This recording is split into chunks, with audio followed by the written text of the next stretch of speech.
മാസപ്പടി വിവാദത്തിൽ ആ തീ ഒന്നും കൂടി ആളി കത്തിക്കാൻ തന്നെയാണ് ഇഡിയുടെ നീക്കം.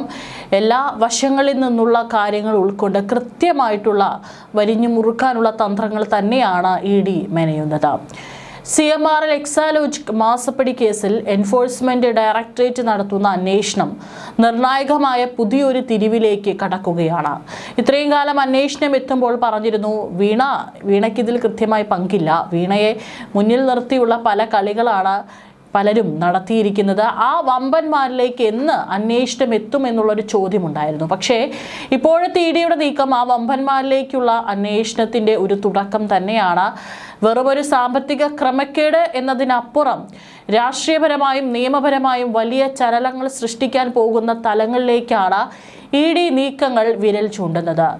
അന്വേഷണത്തിന്റെ നിലവിലെ പുരോഗതി വിലയിരുത്തുമ്പോൾ മുഖ്യമന്ത്രി പിണറായി വിജയന്റെ മകൾ വീണ കേസിൽ പ്രതിയാകാനുള്ള സാധ്യതകൾ ഏറെയാണെന്നാണ് സൂചനകൾ. കേസിൽ അറസ്റ്റ് രേഖപ്പെടുത്തുന്നത് ഒഴിവാക്കിക്കൊണ്ട് തന്നെ ഉടൻ കുറ്റപത്രം സമർപ്പിക്കാനുള്ള സാധ്യതകളാണ് അന്വേഷണ ഏജൻസി പരിശോധിക്കുന്നത്. ഇതോടൊപ്പം തന്നെ രാഷ്ട്രീയ കേന്ദ്രങ്ങളെ ഞെട്ടിക്കുന്ന മറ്റൊരു വിവരവും പുറത്തു വന്നിട്ടുണ്ട്. കേസിന്റെ തുടർ നടപടികളുടെ ഭാഗമായി പ്രതിപക്ഷ നേതാവ് പിണറായി വിജയനെയും ചോദ്യം ചെയ്യുന്നത് ഇഡിയുടെ സജീവ പരിഗണനയിലുണ്ടെന്നാണ് വിവരങ്ങൾ. നേരത്തെ കമ്പനികൾ തമ്മിലുള്ള സാമ്പത്തിക ഇടപാടുകളിൽ മാത്രം കേന്ദ്രീകരിച്ചിരുന്ന അന്വേഷണം ഇപ്പോൾ വീണയുടെ വ്യക്തിഗത സ്വത്തുകളിലേക്ക് വിപുലീകരിച്ചിരിക്കുകയാണ്. അതായത് ഈ ഒരു കാലയളവിൽ, ഈ ഒരു അഴിമതി നടന്നിരിക്കുന്ന കാലയളവിലൊക്കെ തന്നെ വീണ എന്തൊക്കെ സ്വത്തുക്കളാണ് വാങ്ങിച്ചിരിക്കുന്നത്, എന്താണ് വീണയുടെ ഇപ്പോഴത്തെ ഒരു സാമ്പത്തിക നില തുടങ്ങിയിട്ടുള്ള പല കാര്യങ്ങളിലേക്കും അന്വേഷണം എത്താനുള്ള സാധ്യത വളരെ കൂടുതലാണ്. ഇതിന്റെ വ്യക്തമായ സൂചനയാണ് കഴിഞ്ഞ ദിവസങ്ങളിൽ കണ്ണൂരിൽ ഇഡി ഉദ്യോഗസ്ഥർ നടത്തിയ അപ്രതീക്ഷിത പരിശോധനകൾ നൽകുന്നത്. കണ്ണൂരിലെ പാതിരിയോട് പിണറായി വില്ലേജുകളിലാണ് ഇഡി സംഘം നേരിട്ടെത്തി പരിശോധന നടത്തിയത്. വില്ലേജ് ഉദ്യോഗസ്ഥരെ ഒപ്പം കൂട്ടി വീണയുടെ പേരിലുള്ള ഭൂമിയുടെ രേഖകളും കൃത്യമായ അതിരുകളും ഉദ്യോഗസ്ഥർ നേരിട്ട് കണ്ട് ബോധ്യപ്പെടുകയായിരുന്നു. പാതിരിയോട് വില്ലേജ് ഓഫീസിലെത്തിയ ഇഡി സംഘം സ്പെഷ്യൽ വില്ലേജ് ഓഫീസർക്കൊപ്പം പിണറായിലെ വസതിക്ക് സമീപമുള്ള സ്ഥലം സന്ദർശിച്ച് വിവരങ്ങൾ ശേഖരിച്ചു. തുടർന്ന് പിണറായി വില്ലേജ് ഓഫീസറുടെ സാന്നിധ്യത്തിൽ ഇലക്ട്രിസിറ്റി സബ്സ്റ്റേഷന് സമീപമുള്ള സ്ഥലത്തിന്റെ വിശദാംശങ്ങളും ചോദിച്ചറിഞ്ഞു.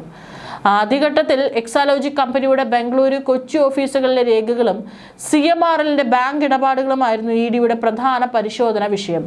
എന്നാൽ സാമ്പത്തിക ഇടപാടുകളിൽ നിന്നും സ്വത്തുക്കളുടെ ശേഖരണത്തിലേക്ക് അന്വേഷണം നീളുന്നത് കേസിന്റെ വ്യാപ്തി വർദ്ധിപ്പിക്കുന്നതാണ്.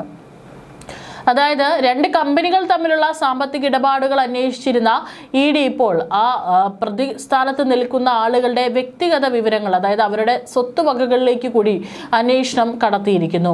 വീണയെ വീണ്ടും ചോദ്യം ചെയ്യാൻ വിളിച്ചു വരുത്തുന്നതിന് തൊട്ടു മുമ്പാണ് ഇഡി ഇത്തരം ഒരു നിർണായക നീക്കം നടത്തിയിരിക്കുന്നത് എന്നതും ശ്രദ്ധേയമാണ്. സ്വത്ത് വിവരങ്ങളിൽ വ്യക്തത വരുത്തിയ ശേഷമാകും പുതിയ ചോദ്യം ചെയ്യൽ ഘട്ടം ആരംഭിക്കുക. കുറ്റപത്രം സമർപ്പിക്കുന്നതിന് മുമ്പായി അന്വേഷണത്തിലെ എല്ലാ വിടവുകളും അടയ്ക്കാൻ ഇഡിയുടെ നീക്കം. വീണയുടെ സാമ്പത്തിക സ്രോതസ്സുകളും ഭൂമി ഇടപാടുകളും തമ്മിൽ ഏതെങ്കിലും തരത്തിലുള്ള ബന്ധമുണ്ടോ എന്ന് ഉറപ്പുവരുത്തുകയാണ് ഈ പരിശോധനയിലൂടെ ഏജൻസി ലക്ഷ്യമിടുന്നത്. ചുരുക്കത്തിൽ മാസപ്പടി കേസിൽ ഉടൻ തന്നെ കുറ്റപത്രം സമർപ്പിക്കപ്പെടാനും വീണ പ്രതിപട്ടികയിൽ ഇടം പിടിക്കാനും സാധ്യതയേറെയാണ്. അതോടൊപ്പം രാഷ്ട്രീയ വൃത്തങ്ങളിൽ വലിയ ചർച്ചകൾക്ക് വഴിവെച്ചേക്കാവുന്ന ചോദ്യം ചെയ്യലുകൾക്കും കേസിൽ അടുത്ത ദിവസങ്ങളിൽ കളമൊരുങ്ങും. പിണറായി വിജയന്റെ മകൾ വീണ ഉടമയായ IT സ്ഥാപനമാണ് Exalogic solutions private limited. Kochi ആസ്ഥാനമായുള്ള കരിമണൽ ഖനന കമ്പനിയാണ് Cochin minerals and rutile limited.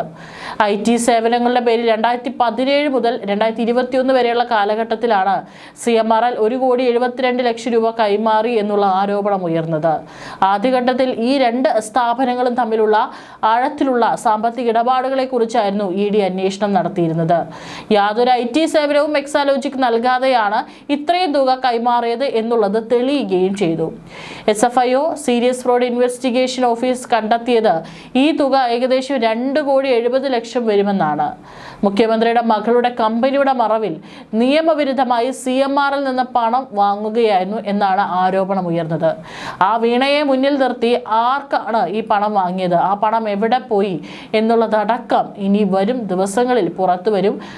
അതിൻ്റെ ഒരു ഘട്ടമാണ് ഇപ്പോൾ വ്യക്തിഗത വിവരങ്ങളിലേക്ക് കൂടി അന്വേഷണം വ്യാപിപ്പിക്കുന്നു എന്നുള്ള ചില സൂചനകൾ ഇഡി തന്നെ നൽകുന്നത്. 2019 ജനുവരി 25 ആദായ നികുതി വകുപ്പ് CMRL ഓഫീസുകളിലും ഉന്നത ഉദ്യോഗസ്ഥരുടെ വസതികളിലൊക്കെ തന്നെ റെയ്ഡ് നടത്തിയിരുന്നു. ഇതിന് പിന്നാലെയാണ് സംഭവം ചൂടുപിടിച്ചത്. 133 കോടി 82 ലക്ഷം രൂപ മുതൽ 182 കോടി രൂപ വരെ CMRL നികുതി വെട്ടിപ്പ് നടത്തിയതായി റെയ്ഡിൽ കണ്ടെത്തുകയും ചെയ്തിട്ടുണ്ടായിരുന്നു.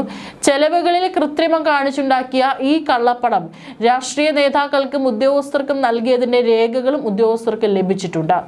ഈ രേഖകളിലാണ് മുഖ്യമന്ത്രിയുടെ മകൾക്ക് നൽകിയ പണത്തിന്റെ വിവരങ്ങളും ഉണ്ടായിരുന്നത്.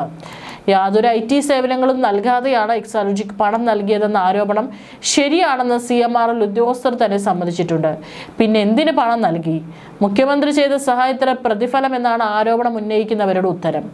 CMRL ആലപ്പുഴയിലെ തൃക്കുന്നപ്പുഴയിലും ആറാട്ടുപുഴയിലെ ഖനനാനുമതി ലഭിക്കാൻ തടസ്സങ്ങളുണ്ടായിരുന്നു. അപ്പോൾ മുഖ്യമന്ത്രി നേരിട്ട് ഇടപെട്ട് കമ്പനിയുടെ അപേക്ഷ പുനഃപരിശോധിക്കാൻ നിർദ്ദേശം നൽകി. ഇതിന് പിന്നാലെ വീണ വിജയന് പ്രതിമാസം 5 ലക്ഷം രൂപ നിരക്കിൽ കൺസൾട്ടന്റ് നിയമന കത്ത് ലഭിച്ചു. പിന്നീട് 2017 മാർച്ചിൽ എക്സാലോജിക്കുമായി പ്രതിമാസം 3 ലക്ഷം രൂപയുടെ കരാറുമുണ്ടാക്കി. അതായത് റവന്യൂ വകുപ്പിലെ അനുകൂലമായ സർക്കാർ തീരുമാനങ്ങൾക്ക് പകരമായി നൽകിയ നിയമവിരുദ്ധ പ്രതിഫലമാണ് ഈ പ്രതിമാസ പണമിടപാടുകൾ എന്നാണ് ആരോപണം ഉന്നയിക്കുന്നവരുടെ വാദം.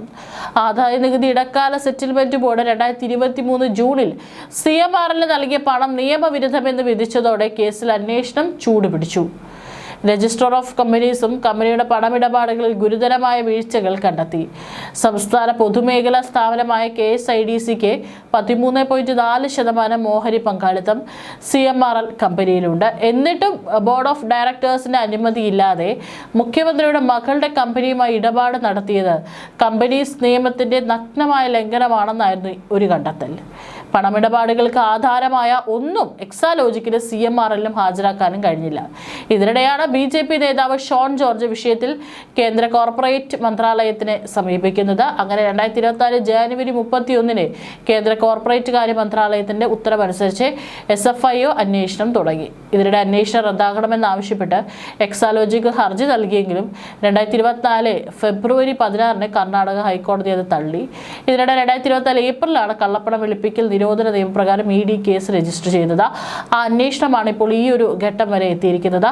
ഇതിനിടയിൽ പല പ്രതിസന്ധികളും EDക്ക് നേരിടേണ്ടി വന്നിട്ടുണ്ട്. പ്രത്യേകിച്ച് 10 വർഷത്തോളം കേരളം ഭരിച്ചിരുന്ന വളരെ ശക്തനായിട്ടുള്ള മുഖ്യമന്ത്രി പിണറായി വിജയന്റെ മകളാണ്. അവരുടെ കുടുംബവുമായി ചുറ്റിപ്പറ്റിയുള്ള അന്വേഷണമാണ് ED ആഴത്തിൽ ചികഞ്ഞെടുക്കുന്നത്.